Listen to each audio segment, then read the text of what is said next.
अस्सलाम वालेकुम नाज़रीन, 1 minute with Atiq Rahman ji. Videos बन रहे हैं, अब हर रोज वीडियो बनेंगे। जब जब इमरान खान साहब जलसे करेंगे तो वीडियो बनेंगे, क्योंकि इमरान खान साहब एक जलसा करते हैं और उसमें मेरे ख्याल में 10 शो रिकॉर्ड हो सकते हैं, क्योंकि उसमें बातें इस तरह की कहा जाते हैं। अब देख लें, जो कल उन्होंने बात की थी कि वो शहबाज शरीफ ने जो असम्बली के अंदर तकरीर की थी, कौमी असम्बली के अंदर, कि उनके जो दादा थे यानी मियाँ शरीफ के जो वालिद थे वो एक गरीब किसान थे। वो पाकिस्तान बनने की पहले की बात है, जाती उम्रा इंडिया के अंदर है, वहां जाहिर है वो किसान ही होंगे।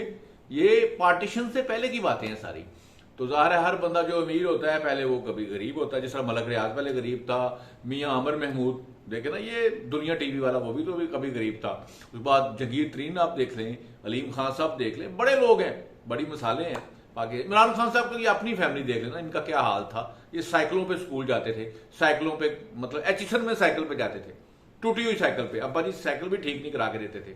अपनी हालात चेक करें, ये क्या काम करते थे इनके वालिद साहब। तो मियाँ शरीफ ने तो वो 60 की दहाई आती है, फिर 70s की आती है, उसके बाद फिर 1980 में भी उन्होंने बड़ा काम किया है कि इत्तफाक हॉस्पिटल बना, इत्तफाक मस्जिद बनी, बहुत सारी मस्जिदों को वो मतलब डोनेशंस देते थे, चंदा देते थे। बहुत सारी गरीब औरतों की शादी जो है उन्होंने करवाई थी। मियाँ शरीफ की सखावत जो है वो बड़ी मशहूर थी। वो कहते जुमा पढ़ने जाते थे तो नए नोटों का बैग साथ लेके जाते थे, वो गरीबों में पैसे बांटते थे। मतलब आप छोड़ दें यार खान साहब, आपको भी 50 करोड़ उन्होंने दिया जब हॉस्पिटल बनना था।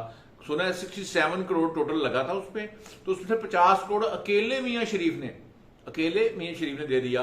फिर एक दफा पहले पाकिस्तान में बड़ा खतरनाक सैलाब आया था, तो उस वक्त भी मियाँ शरीफ साहब ने सुना है कि 2 करोड़ रुपया दिया था ये सैलाबजदगान को। ये बहुत पुरानी बात है। उस वक्त 2 करोड़ जो था वो मेरे ख्याल में 10 अरब के बराबर बनता है, 10 अरब के बराबर, जिस वक्त उन्होंने 2 करोड़ दिया था।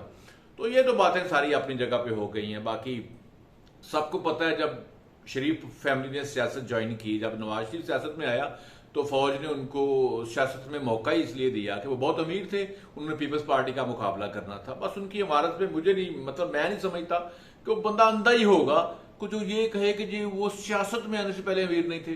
22 यूनिट्स थे जो जुल्फकार अली भुट्टो ने जब नेशनलाइज किया, वो कौम आए गए सारे लोगों के जो प्राइवेट एसेट थे, उन्होंने नारा लगाया था कि हम ये फैक्ट्रियां छीन के गरीबों में बांटेंगे, हुकूमत ने सारी ले ली थी, तो फिर वापस मिल गई वो। तो 22 यूनिट्स उस वक्त थे। ये इतफाक फाउंड्रीज के बोर्ड देखें कब की ये बनी हुई है, कोट लखपत, उसके बाद फिर ये जो शादरा के पास भी है, और भी कारोबार है उनके। लेकिन बंदा ग्रेजुअली जब जब आगे आता है, हुकूमत में हो ना हो, वो अमीर तो होता है। सब हुए हैं, वो अकेले नहीं हुए।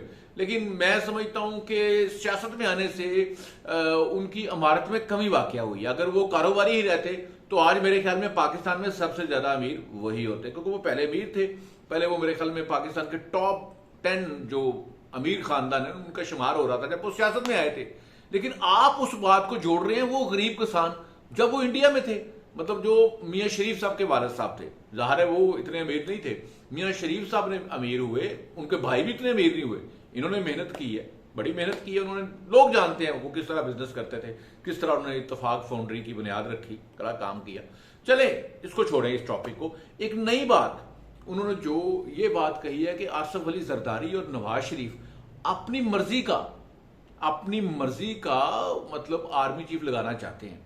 जो इनके मतलब इस तरह की बात की है, उनके ऐबों पे पर्दा डाले, मतलब इनकी करप्शन पे, इनकी चोरी को कुछ ना कहे, इनको एनआरओ दे, वो मतलब वो बड़ा ऑनेस्ट होगा और मुहिब वतन होगा।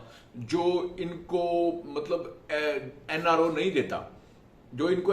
देता, जो आर्मी चीफ इमरान खान साहब की मर्जी का है, वो इनको पकड़ेगा, वो इनको मतलब सजा देगा, वो बड़ा ईमानदार होगा। जो आर्मी चीफ ये लगाएंगे वो ईमानदार नहीं होगा।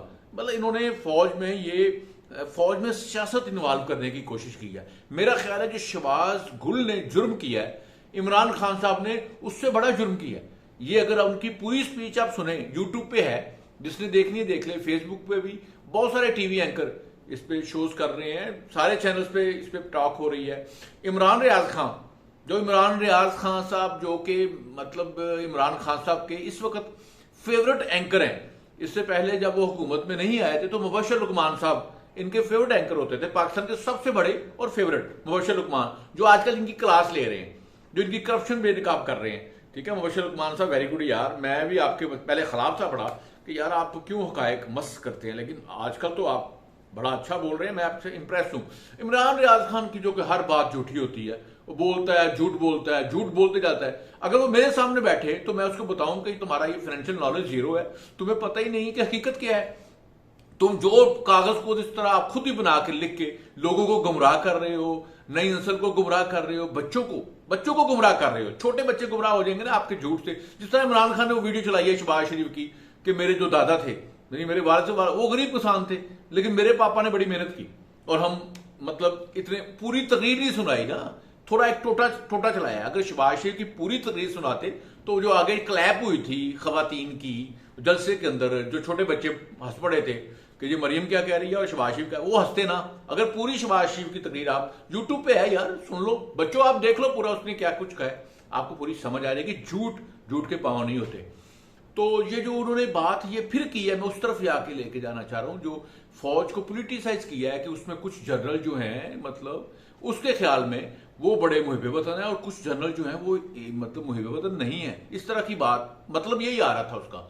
तो ये तो शहबाज गुल से बड़ा केस बनता है मेरे ख्याल में। इसको अदलिया को इसका नोटिस देना चाहिए, ये चीफ जस्टिस ऑफ पाकिस्तान को नोटिस देना चाहिए, जो सुप्रीम कोर्ट में इस केस को सुनाया जाना चाहिए। अतर मनिल्ला साहब जो हमारे हाई कोर्ट के चीफ जस्टिस हैं, उन पर पहले ही बड़ा लोड है, पहले ही उनको बड़ा इन्होंने, कभी उनकी तारीफें करते हैं, कभी उनको बुरा भला कहते हैं।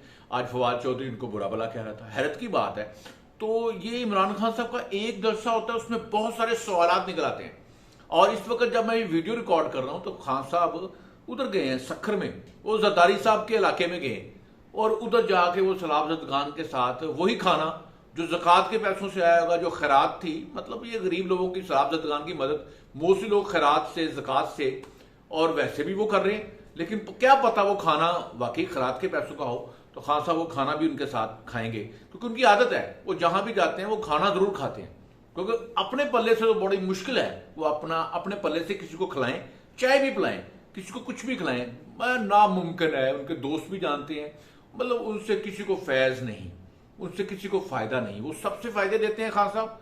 इतनी लंबी मिसालें हैं, याद है माजिद खान, देखें माजिद खान इनका कजन था, वो उसकी सिफारिश पे ये क्रिकेट टीम में आए थे खान साहब, उसकी सिफारिश पे, माजिद खान की सिफारिश पे। इमरान खान साहब इतने अच्छे क्रिकेटर नहीं थे तो उनकी सिफारिश पे आए, लेकिन खान साहब जब खुद कप्तान बने तो सबसे पहले आकर उन्होंने माजिद खान को टीम से निकाला। और सुना है कि ये माजिद खान जो था बड़ा हिट था, ये बच्चियां में उन पर बड़ा मतलब दिल फेंक थी। होता है ना, स्टार लोगों को लड़कियां पसंद करती हैं, तो उस वक्त रुके शुके होते थे, ये मोबाइल तो नहीं होते थे ना, मैसेज, व्हाट्सअप नंबर, फला, ठीक है, ये इंस्टाग्राम कुछ नहीं होता था ना उस वक्त, फेसबुक कुछ नहीं होता था, तो ट्विटर ना जी, ट्विटर भी नहीं था उस वक्त। होता था खत लिखते थे, खत ना, दिल के आईने में है तस्वीरें यार दिल के आईने में है तस्वीरें यार, जब कभी गर्दन झुकाई दीदार किया।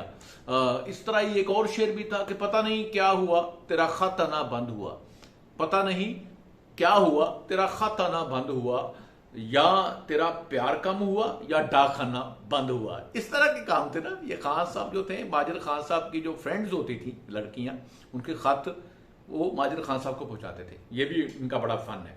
और ये एक हमारे जस्टिस भी रहे हैं, उनके बारे में भी एक टीवी इंटरव्यू में ये जो फिल्म स्टार शाहिद हैं, उन्होंने भी कुछ बताया था, वो भी खत को देते थे, बर्गर, सैंडविच और कोल्ड ड्रिंक, वो ही पता ना जो डैम के लिए पैसे इकट्ठे किए थे और चले छोड़े उसको छोड़े। लेकिन खान साहब ने आज फिर जलसा करना है, आजाद कश्मीर में करना है और कश्मीर बनेगा पाकिस्तान, सबको पता है कश्मीर पर। अब देखते हैं खान साहब आज कौन सी नई बात करते हैं, और खान साहब जब जब जलसा करेंगे मैं आपके सामने इसी तरह से हाजिर होऊंगा और बताऊंगा खान साहब ने कौन कौन सी बात गलत की है।